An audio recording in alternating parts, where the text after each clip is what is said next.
आपने अभी कहा था कि पानी को लेकर सरकार ने बहुत सारे काम कर लिए। चित्तौड़गढ़ में कारखाने द्वारा करोड़ों लीटर यहाँ से पानी निकाले जा रहा है, क्या कहना चाहेंगे? चित्तौड़ डार्क जोन में है। डार्क जोन में चुके हैं।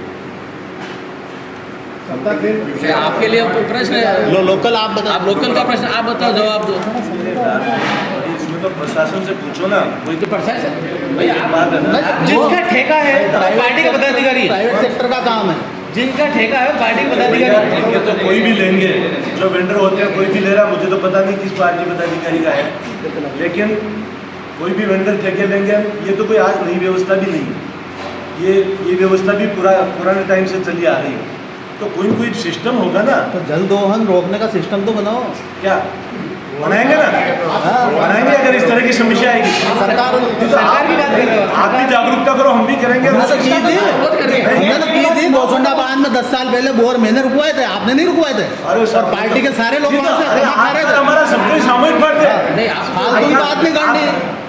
नहीं है, आप उसमें आपका कुछ और नहीं हमारा कर- सबका फर्ज है। आप जो उसमें कुछ जागरूकता नहीं है ना, करेंगे। वो आपका भी है, हमारा क्योंकि भी। उसमें पार्टी के सब लोग कमा खा रहे थे। चलिए ठीक है, अब उसको ठीक कर देंगे। वो देखो आपको अगर जिस आज तरह भी वही से रखा देखना है, है, आज भी वही हो रहा जो है। आग्रह रखना तो फिर वो आग्रह रखना। मीणा जी, जैसा कि आपने कहा 27 सालों में जो यमुना जल समझौता जो आप बता रहे हैं कि ठंडे बस्ते में पड़ा हुआ था, तो इन 27 साल में बीजेपी की भी तो सरकार आई थी, उस टाइम ठंडे बस्ते में कैसे रहा? मैं यमुना जल समझौते के बारे में आपने पूछा तो थोड़ा सा बता देता हूँ। उसमें कहीं ना कहीं हरियाणा सरकार का एक अवरोध था। हरियाणा सरकार उसके लिए हमको लाइन डालने के लिए जगह नहीं दे रही थी। तो जब केंद्र में हमारी सरकार हुई, राजस्थान में हमारी सरकार हुई, हरियाणा में हमारी सरकार हुई, तो एक आपस में ऐसा तालमेल बना, वो समझौता तुरंत हो गया। और हरियाणा का ऑब्जेक्शन था केवल जमीन पाइपलाइन तय करने का था, साथ में उसका पानी का हिस्से को लेकर भी था। और पानी के हिस्से को लेके न केवल हरियाणा के मुख्यमंत्री ने वहाँ के सदन में बोला, बल्कि हमारे मुख्यमंत्री ने यहाँ के सदन में भी आश्वासन दिया कि जो हरियाणा कोटा है, जो राजस्थान का कोटा है, वो पूरा मिलेगा। आप जनता को गुमराह करो, हमें मत करो। अरे मीडिया को मत, हमें गुमराह मत करो, हमें सब पता है। आपको पता नहीं होगा, हमें पता है। मालवीय जी ने कौन सा घोटाला उजागर कर दिया, एक बता दो आप। किसका? पार्टी माने अभी आप कह रहे थे नहीं, गहलोत सरकार में रहते हुए कि मालवीय जी ने बहुत घोटाला उजागर कर, एक घोटाला बता दो कौन सा उजागर किया? खान घोटाले सारे उन्होंने उजागर किए। किसने? अपराध के प्रति उनकी जीरो टॉलरेंस रही। नहीं साहब, हम भी देखते हैं विधानसभा की कार्रवाई। अरे साहब, हम देखते हैं, हम अखबार वाले हैं, हम भी पढ़ते हैं, हम खबर बनाते हैं। हम देखते हैं। मैं कह रहा हूँ हमें गुमराह ना करे, पब्लिक को करे। अगर आप आपको ऐसा लगता है गुमराह किया जा रहा, तो मुझे लगता है कि सही कहीं ना सही कहीं बोले ताकि सही खबर बनेगी। ये बायसनेस जवाब है। मैं गुमराह करने के लिए यहाँ 400 किलोमीटर चल के नहीं आया हूँ। आपको सारे सत्य जवाब दे रहा हूँ। वो खुद और कह रहा अगर है आप- जिलाध्यक्ष जी के, इनको पता ही नहीं है। सुनिए तो सही, अरे सुनिए तो सही। देखिए पर जब आप- हर इश्यू नहीं पता रहेगा क्या? ऐसी क्या बात अब आप कर रहे हो? राजसमंद की कह रहे हो, उनका समाज में योगदान कभी मेलों से निकले नहीं, बोलो कैसा योगदान? जीरो टॉलरेंस की तो सरकार की बात कर रहे हैं, क्योंकि हमारी सरकार का जीरो टॉलरेंस का। और कोई प्रश्न बताया? अभी प्रश्न का जवाब नहीं मिला स्थानीय लोगों को। मैंने प्रश्न पूछा था कि वो जो अभद्रता हुई मंच पे, उसका अभी तक बीजेपी ने कोई स्पष्टीकरण जारी एक नहीं बात किया। है, इसमें जवाब पहले भी आ चुका है। मुझे एक आश्चर्य हो रहा है, एक ही प्रश्न को अपन कितनी बार उसका प्रश्न पहले आ गया है, मेरे से भी पूछा गया, मैंने भी बताया कि भाई मैंने तो आपको 4 बार फोन किया, उस जवाब के लिए बैठ के लिए आपने तो जवाब ही नहीं दिया मेरे को। जवाब दिया ना भैया, जवाब आपने लिखा नहीं है सर एक भी क्या? उनका एक दिन पहले अभद्रता होती है, अगले दिन पार्टी कार्यालय में उनको फंडा उड़ाया जाता है। क्या पार्टी से सिर्फ एक ही कार्यकर्ता को निष्कासित किया था, बाकी 15 लोगों को अभी तक मंच नहीं मिला है? एक बात है, वो व्यवस्था पार्टी देखेगी। वो तो अभी तक कहीं चुनाव हो रहे उसमें हैं। जवाब लेते। देखो एक बात है, आप इतना ही आग्रह करने मत करो। अभी एक समाचार पत्र में छपा, हाँ तो उनका बुरी एक ही प्रश्न को अपन 10 बार पूछेंगे, उसका कोई औचित्य नहीं। भाई वो पहले भी जवाब उसका ही आया था कि मंच में लोग ज़्यादा थे क्या, तो वो नीचे उतरने का आग्रह कर रहे थे, तो भाई आप भी उतरो। इस तरह की छोटी मोटी घटनाएं तो सभा में हर जगह होती। मोदी जी ने संसद में परिवारवाद को लेके बहुत बड़ी परिभाषा बताई। राजसमंद में पिछले विधानसभा चुनाव में राजघराने के विश्वराज सिंह जी को टिकट दिया और वो जीत गए। अब उनकी पत्नी को दे दिया, उनका पार्टी में क्या कुछ योगदान रहा? मोदी जी के अनुसार पूछ रहा हूँ। देखिए, निश्चित रूप से राजसमंद के विधायक महोदय और जिनको टिकट मिला है, दोनों पार्टी से एक लंबे समय से जुड़े हुए हैं। हम जानते हैं और उनके पिताजी तो उन्होंने सामाजिक रूप से भी बहुत जनता के बीच में रह के काम किए हैं। और वही एक महत्वपूर्ण कारण है कि वो जनता में लोकप्रिय भी हैं और इन सब चीज़ों को देखते हुए भारतीय जनता पार्टी के केंद्रीय नेतृत्व ने और प्रदेश नेतृत्व ने उनको टिकट दिया है। जैसे बांसवाड़ा सीट पे भी ले लीजिए आप, महेंद्रजीत सिंह मालवीय जी कांग्रेस छोड़ के आए, उनकी पत्नी जिला प्रमुख है, अब उनको सांसद का टिकट दे दिया है, बीजेपी ज्वाइन कर दी। अब उनके बेटे को भी विधानसभा का चुनाव लड़ाया जाएगा, तो ये परिवारवाद नहीं है, वंशवाद तो फिर क्या है? देखिए, निश्चित रूप से परिवारवाद के विरुद्ध में भारतीय जनता पार्टी का हमेशा से स्टैंड रहा है और हमारे केंद्रीय नेतृत्व ने इसको साबित भी करके दिखाया है। आज अगर हम देखें तो केंद्रीय लीडरशिप जो हमारी है उसमें कहीं भी परिवारवाद, कहीं भी आपको बेटे का बेटा राजा होगा, ये कहीं नज़र नहीं आएगा। जहाँ तक बात है बांसवाड़ा की, या आप अगर बात करेंगे चूरू की, ये इस प्रकार की सीटों की जो चर्चा होती है, मैं ये कहता हूँ कि हमारे केंद्रीय नेतृत्व ने इस सब तय बहुत सोच समझ के तय करके दिया है। और जो कांग्रेस से हमारे पास नेता आए हैं, वो तमाम नेता वो हैं जो पिछले 5 साल में अशोक गहलोत सरकार की नीतियों का विरोध करते रहे। कहीं ना कहीं महेंद्रजीत सिंह मालवीय जी का एक बहुत बड़ा योगदान था कि पिछले 5 साल में उन्होंने गहलोत सरकार के भ्रष्टाचार और गहलोत सरकार के भ्रष्टाचारी नेताओं को उजागर करने का काम किया। और मैं ये समझता हूँ कि कांग्रेस के जो तमाम नेता हैं जो धरातल में रह के कांग्रेस की नीतियों का विरोध करते थे, उनके भ्रष्टाचारवाद को पनपाते नहीं थे, वही आज भारतीय जनता पार्टी में समा रहे हैं। तो आप कह रहे हो मतलब केंद्र में परिवारवाद नहीं है, नीचे रहेगा यूँ? नहीं, राजस्थान में परिवार कहीं नहीं है। नहीं, अभी आप कह रहे थे ना केंद्र में कहीं नहीं, मतलब नीचे। उदाहरण पेश किया, मिसाल पेश की कि केंद्रीय हमारे नेतृत्व में किसी के भी आपको बेटे का बेटा मुख्यमंत्री राजा नहीं मिलेगा। तो नीचे तो मिल रहे हैं ना, तो नीचे भी कहीं नहीं है। इनका तो कोई योगदान ही नहीं। हम तो यही कि आप तो लोकल नहीं, हम तो हैं मेवाड़ के ही हैं। मैं लोकल नहीं हुआ तो जानता हूँ। इनके पिताजी खुद ही कांग्रेस छोड़ के भाग गए। क्या रहा है, इतिहास क्या है इनका, इतिहास क्या है बीजेपी के प्रति, जैसे टिकट मिला है, क्या इतिहास है? देखिए, इतिहास की बात तो इतिहास में खोलेंगे, बाकी तो भारतीय जनता योगदान क्या है भाजपा का? भारतीय जनता पार्टी के पास समर्पण और साथ में समाज में भी रह के समाज का चिंता करना, ये उनका हमेशा से मूल विषय रहा है और इसी को देखते हुए उनको हमने टिकट दिया है। सर, छोटा सा प्रश्न मेरा भी है कि बीजेपी में जो कांग्रेस से लोग आ रहे हैं उनका स्वागत करा, जो बीजेपी से ही लोग बाकी वो चुनाव जीते, हालांकि उन्होंने काम बीजेपी नहीं किया, वो हमेशा उन्हीं को आपके बीजेपी के मंच में धक्के पड़ रहे हैं। अभी जैसे मेरे वक्तव्य से पहले आदरणीय अध्यक्ष जी ने आपको उदाहरण दिया दामोदर जी अग्रवाल का। दामोदर जी अग्रवाल वो हमारे नेता है, वो 2 साल जिलाध्यक्ष रहे।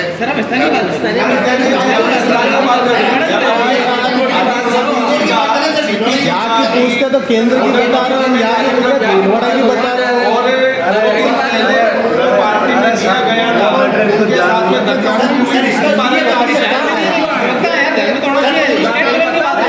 भैया आप जनता को गुमराह करो, हमें मत करो। अरे मीडिया को मत करो, हमें गुमराह मत करो, हमें सब पता है। आपको पता नहीं होगा, हमें पता आपके साथ में जो अभद्रता तो हुई उसके बारे में आप क्या कहना लोकल जानकारी नहीं, प्रवक्ता ये बोला ना, आपको देने के लिए ना।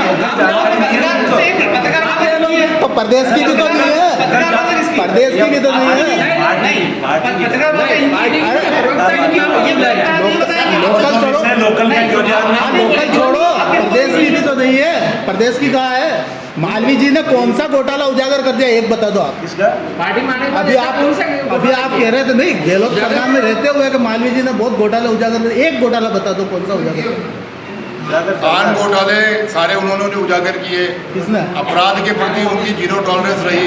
नहीं साहब, हम भी देखते हैं विधानसभा की कार्रवाई। अरे साहब, हम देखते हैं, हम अखबार वाले हैं, हम भी पढ़ते हैं, हम खबर बनाते हैं। हम देखते हैं। मैं कह रहा हूँ हमें गुमराह ना करे, पब्लिक को करे। अगर आपको ऐसा लगता है गुमराह किया जा रहा तो मुझे लगता है कि सही सही बोले ताकि सही खबर बनेगी। ये बायस जवाब है। मैं गुमराह करने के लिए यहाँ 400 किलोमीटर चल के नहीं आया हूँ, आपको सारे सत्य जवाब दे रहा वो हूँ। खुद कह रहा है आपके जिलाध्यक्ष जी के, इनको पता ही नहीं। सुनिए तो सही, अरे सुनिए तो सही। देखिए, जब हर इश्यू नहीं पता रहेगा क्या, ऐसी क्या बात? अब आप राजसमंद की कह रहे हो, उनका समाज में योगदान कभी महलों से निकले नहीं, बोलो कैसा योगदान? जीरो टॉलरेंस की तो सरकार की बात कर रहे हैं, क्योंकि हमारी सरकार का जीरो टॉलरेंस का और कोई प्रश्न बताया? अभी प्रश्न का जवाब नहीं मिला स्थानीय और मैंने प्रश्न पूछा था कि वो जो अभद्रता हुई मंच पर, उसका अभी तक बीजेपी ने कोई स्पष्टीकरण जारी नहीं बात है, इसमें जवाब पहले भी आ चुका है। मुझे आश्चर्य हो रहा है, एक ही प्रश्न को अपन कितनी बार उसका प्रश्न पहले आ गया है, मेरे से भी पूछा गया, मैंने भी बताया था कि भाई मैंने तो आपको 4 बार फोन किया, जवाब के लिए बैठ के आपने तो जवाब नहीं दिया। जवाब दिया ना भैया, जवाब आपने लिखा नहीं है। सर एक भी क्या उनका एक दिन पहले अभद्रता होती है, अगले दिन पार्टी कार्यालय में उनको फंडा उड़ाया जाता है। क्या पार्टी से सिर्फ एक ही कार्यकर्ता को निष्कासित किया था, बाकी 15 लोगों को अभी तक मंच नहीं मिला है? एक बात है, वो व्यवस्था पार्टी देखी, तो अभी तक कहीं चुनाव हो रहे उसमें हैं। जवाब ले लो। देखो एक बात है, आप इतना भी आग्रह करके मत अभी एक समाचार पत्र में छपा हाँ तो उनके पूरी एक ही प्रश्न को अपन 10 बार पूछेंगे, उसका कोई औचित्य नहीं। भाई वो पहले भी जवाब उसका ही आया था कि मंच में लोग ज़्यादा थे क्या, तो उसको नीचे उतरने का आग्रह कर रहे थे, तो भाई आप भी उतरो, आप भी उतरो। इस तरह की छोटी मोटी घटनाएं तो सभा में हर जगह होती है। वहाँ पर 200 लोग और भी दिखा रहे, एक ही आदमी से मंच टूट रहा था क्या? नहीं, एक ही नहीं, उसमें 3-4 जने होते हैं ना। जबरदस्ती की बातें कर रहे हैं। बहुत ज्यादा है। आपका आग्रह ही ऐसा है, झूठ ही नहीं बोले। अरे वहाँ में बहुत आग्रह ही ऐसा है, तो उसका तो फिर मेरा जवाब ही क्या हो सकता बद्रीनाथ जी मदीन ज्यादा है? जब आपका आग्रह ही ऐसा है, तो फिर मेरा जवाब क्या हो सकता है? आपने अभी कहा था कि पानी को लेकर सरकार ने बहुत सारे काम कर रही है। चित्तौड़गढ़ में कारखाने द्वारा करोड़ों लीटर यहाँ से पानी निकाले जा रहे हैं, क्या कहना जबकि चाहेंगे? चित्तौड़ डार्क जोन में है। डार्क जोन में चुके हैं। सत्ता दिन आपके लिए प्रश्न है, लोकल आप बता, आप लोकल का प्रश्न आप बताओ, जवाब दो। इसमें तो प्रशासन से पूछो ना। कोई तो प्रशासन भाई आप बात है ना, जिसका ठेका है पार्टी का पदाधिकारी, प्राइवेट सेक्टर का काम है। जिनका ठेका है पार्टी का पदाधिकारी। ठेके तो कोई भी लेंगे, जो वेंडर होते हैं कोई भी ले रहा, मुझे तो पता नहीं किस पार्टी पदाधिकारी का है, लेकिन कोई भी वेंडर ठेके लेंगे। ये तो कोई आज नई व्यवस्था भी नहीं है, ये व्यवस्था भी पुराने टाइम से चली आ रही है। तो कोई सिस्टम होगा ना। तो जल दोहन रोकने का सिस्टम तो बनाओ। क्या बनाएंगे ना, बनाएंगे अगर इस तरह की समस्या आएगी। सरकार सरकार की बात कर रहे हो, आप भी जागरूकता करो, हम भी करेंगे। हमने तो की थी, बहुत कर रही है। हमने तो की थी। गोसुंडा बांध में 10 साल पहले बोर मैंने रुकवाए थे, आपने नहीं रुकवाए थे। अरे और पार्टी के सारे लोग वहाँ से अरे वहाँ खा रहे थे। हमारा सबके सामूहिक फर्ज है। नहीं आप फालतू की बात नहीं करनी। नहीं है, आप उसमें कुछ आपका नहीं हमारा बोले। सबका फर्ज है। आप जो उसमें कुछ जागरूकता नहीं है बोले। ना, वो आपका भी है, हमारा भी क्योंकि है। उसमें पार्टी के सब लोग कमा खा रहे थे। चलिए ठीक है, अब कर लें, अब उसको ठीक कर लेंगे। वो देखो आपको अगर जिस आज तरह भी से वही देखना रखना है, करें, आज भी वही हो रहा जो है। आग्रह रखना तो फिर वो आग्रह रखना। मीणा जी, जैसा कि आपने कहा 27 सालों में जो यमुना जल समझौता जो आप बता रहे हैं कि ठंडे बस्ते में पड़ा हुआ था, तो इन 27 साल में बीजेपी की भी तो सरकार आई थी, उस टाइम ठंडे बस्ते में कैसे रहा? मैं यमुना जल समझौते के बारे में आपने पूछा तो थोड़ा सा बता देता हूँ। उसमें कहीं ना कहीं हरियाणा सरकार का एक अवरोध था। हरियाणा सरकार उसके लिए हमको लाइन डालने के लिए जगह नहीं दे रही थी। तो जब केंद्र में हमारी सरकार हुई, राजस्थान में हमारी सरकार हुई, हरियाणा में हमारी सरकार हुई, तो एक आपस में ऐसा तालमेल बना, वो समझौता तुरंत हो गया। और हरियाणा का ऑब्जेक्शन था केवल जमीन पाइपलाइन तय करने का था, साथ में उसका पानी का हिस्से को लेकर भी था।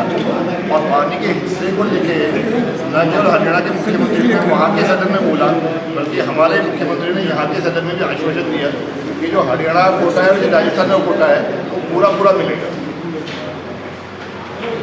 ठीक है। और कुछ चलिए, बहुत बहुत धन्यवाद आप सब लोगों का। की पत्रकार वार्ता में आप सभी का स्वागत है। मेरे साथ माननीय अध्यक्ष जी, सागर जी, सुधीर जी।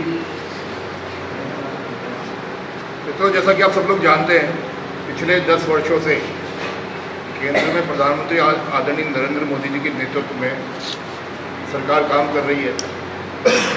और अगर हम पिछले 10 साल का एनालिसिस करते हैं, विश्लेषण करते हैं, तो कई चीज़ें विशेषकर हमको ध्यान में आती है। क्यों भारत की जनता को 70 साल तक इंतज़ार करना पड़ा घर घर नल आने का? क्यों भारत की 140 करोड़ जनता को हर घर में बिजली मिलने का 70 साल तक इंतज़ार करना पड़ा? क्यों भारत की 140 करोड़ जनता को शौचालय जैसी प्राथमिक सुविधा मिलने के लिए 70 साल इंतज़ार करना पड़ा? ये आज वास्तव में बड़ा विश्लेषण का विषय है। प्रधानमंत्री नरेंद्र मोदी जी ने पिछले 10 साल में एक विज़न के साथ में, एक विकसित भारत के नारे के साथ में जो काम किया, आज वो काम धरातल पे नज़र आने लगा है।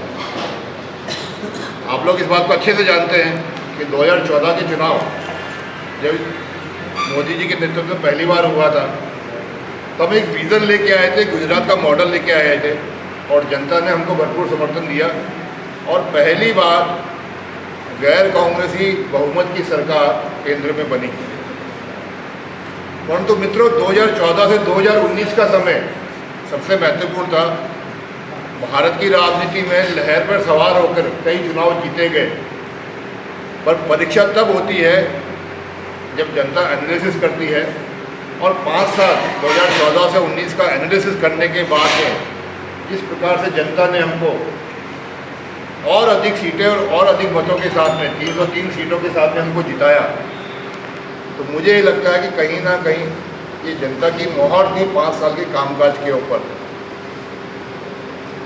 और अगर हम इसके बाद वाले 2019 से लेकर 2024 की बात करें, तो सही मायने में भारत की जनता को 5 साल में महसूस हुआ कि सरकार कुछ होती है, क्योंकि सरकार ने इतने मजबूती से निर्णय किया। धारा 370 जैसी समस्या जो 75 साल से हमारे नासूर बन के हमारे सबके दिलों को छेद रही थी, वो धारा 370 रातों रात हटा दी गई और कोई एक पंछी की उड़ने की आवाज़ नहीं आई, कोई एक विरोध नहीं हुआ। और बड़ी बात, 500 साल का संघर्ष प्रभु श्री राम के मंदिर के बनने का, वह भी इसी 5 साल में वो हुआ। तो मुझे ऐसा लगता है कि 10 साल की उपलब्धि बताने के लिए भारतीय जनता पार्टी के हर नेता के पास में बहुत कुछ है, परंतु सबसे महत्वपूर्ण बात है हमारा नेतृत्व। हमारे प्रधानमंत्री मोदी जी को नेतृत्व को आज जिस प्रकार ने भारत ने तो स्वीकार किया ही है, पूरे विश्व ने स्वीकार किया है। मैं छोटे छोटे 2 उदाहरण बताऊंगा। कैसे एक अंतर्राष्ट्रीय सम्मेलन में ऑस्ट्रेलिया का प्रधानमंत्री भारत के प्रधानमंत्री को बॉस कह के संबोधित करते हैं, तब लगता है कि आज भारत सिरमौर बनने जा रहा है, विकसित भारत की राह में है। जब रूस यूक्रेन के युद्ध में हमारे भारत के छात्र फंस जाते हैं, तो केवल प्रधानमंत्री जी के आग्रह करने भर पे युद्ध का सीज फायर हो जाता है। 3 दिन के लिए ग्रीन पैसेज दिया जाता है, जिससे भारत के छात्र निकल सके। मुझे ये लगता है कि प्रधानमंत्री मोदी जी के विश्व नेता होने के इससे बड़े कोई सबूत नहीं हो सकते। और जब से राजस्थान के अंदर जनता ने हमको अभी मैंडेट दिया 4 महीने पहले, और मुख्यमंत्री भजनलाल जी के नेतृत्व में सरकार बनी, तो सही मायने में डबल इंजन की सरकार और उसके सरकार के काम नज़र आने लगे। मित्रों, आप सब लोग जानते हो, राजस्थान में मूल समस्या जो है वो पानी की और बिजली की है। मुख्यमंत्री भजनलाल जी ने सरकार बनते ही केवल 4 महीने में इन 2 विषय पे इतने बड़े काम करके दिखाए, जिसका इंतजार राजस्थान को तो कम से कम पिछले 50 साल से था। राजस्थान में ERCP नाम की योजना, जिसको मुख्यमंत्री गहलोत जी 5 साल तक कुंडली मार के बैठे रहे, उस फाइल को हिलने नहीं दिया। उस ERCP योजना को केवल और केवल हमने 2 महीने में पारित करके ये साबित किया कि भारतीय जनता पार्टी सही मायने में राजस्थान के गरीब किसान आवाम की चिंता करता है और विकास की एक राह पकड़ना चाहता है। न केवल हमने ERCP को आगे बढ़ाया, आप लोग सब अच्छे से जानते होंगे, शेखावटी के 3 जिलों के लिए यमुना जल समझौता आज से 27 साल पहले हुआ था, और 27 साल में वो फाइल कितनी गल गई, कितनी दीमक काट गई, इसका अंदाज़ा नहीं। परंतु हमने शेखावटी के पेयजल के लिए जो गंगा यमुना जल समझौता था, वो 3 महीने में करके दिखाया। इस प्रकार से हम देखें तो केवल ये 2 समझौतों के माध्यम से राजस्थान के लगभग 26 जिले नए और लगभग 60% जनता को पेयजल सिंचाई जल सुनिश्चित कराने का हमने संकल्प दोहराया है। मैं और बात करूँ आपको बिजली की समस्या। एक ज़माना था जब बिजली आती थी तो गाँवों में हर्ष का विषय होता था। अब भजनलाल जी माननीय मुख्यमंत्री जी ने इन पिछले 3 महीने के अंदर 2,32,000 करोड़ के उत्पादन और उपलब्धता दोनों को लेके समझौते किए, जिसमें 1,60,000 करोड़ के तो हमने उपलब्धता के लिए सौदे किए, MOU किए और उत्पादन बढ़ाने में काम किया। और मैं आपको दावे के साथ कहता हूँ कि इन अगले 5 साल में राजस्थान बिजली में आत्मनिर्भर होगा, और न केवल आत्मनिर्भर होगा बल्कि हम राजस्थान की बिजली और दूसरे राज्यों को, देशों को बेच भी पाएंगे। तो ये चीज़ दिखाती है कि हम जो कहते हैं वो करके दिखाते हैं। विधानसभा चुनाव से पहले हमने राजस्थान की जनता को वादा किया था कि जो 5 साल में कानून व्यवस्था चरमरा गई उसको पटरी पे लाके दिखाएंगे। सरकार बनते ही 100 घंटे के अंदर हमने एंटी गैंगस्टर टास्क फोर्स बनाई और उस एंटी गैंगस्टर टास्क फोर्स का असर इतना हुआ कि इन 4 महीने के अंदर 13,000 छोटे बड़े गैंगस्टर आज जेल में हैं। और जिस प्रकार से कांग्रेस राज में पपला गुजर जैसे कांड हुआ करते थे, वो कांड होने की संभावना आज राजस्थान में नगण्य है। और कहीं ना कहीं अपराधियों को डर लगने लगा है कि सरकार अगर आज करना चाहेगी तो अच्छे से अच्छे गैंगस्टर गुंडा आतंकवादी को मिनटों में जेल में डाल देगी। और ये डर ही आज कानून व्यवस्था को ठीक करने में काम में आ रहा है। मैं ये सारे विषय सिलसिलेवार आपको घंटों में बता सकता हूँ। देश में काम हुए, राजस्थान में जो पिछले 4 महीने में डबल इंजन की सरकार काम कर रही है। और मित्रों, महत्वपूर्ण ये है कि आपके चित्तौड़ नगरी में जिस प्रकार से सड़कों का जाल है, आज मुझे ऐसा लगता है कि अगर आप चित्तौड़ से देश के किसी भी कोने में हाईवे के मार्फत जाना चाहेंगे तो एक आरामदायक, एक सुविधाजनक हाईवे आपके लिए मौजूद है। इसी प्रकार से रेल को लेके काम हुआ, आपके यहाँ पे रेल का नेटवर्क हुआ। आज अगर आप कोई नोटिस करेंगे तो देश में रेलगाड़ी ट्रेन का लेट होना केवल 0.25% है। ये मेरे को लगता है कि मोदी सरकार की बहुत बड़ी उपलब्धि है।